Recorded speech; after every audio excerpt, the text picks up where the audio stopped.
महाराष्ट्र, आंध्र प्रदेश, गोवा, कोकण तसेच कर्नाटकातील लाखो भाविकांचं श्रद्धास्थान असणाऱ्या श्री संत सद्गुरू श्री बाळूमामांच्या बग्यात म्हणजे बकऱ्यांच्या कळपात आषाढी एकादशी धार्मिक उत्साहात साजरी करण्यात आली।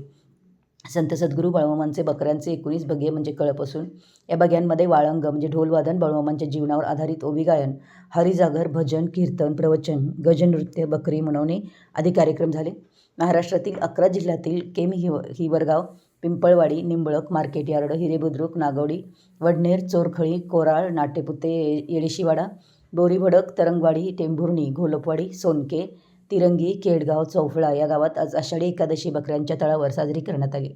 बगा नंबर 13 बोरीभडक तालुका, दौंड जिल्हा पुणे येथे हेलिकॉप्टरमधून पुष्पवृष्टी करण्यात आली।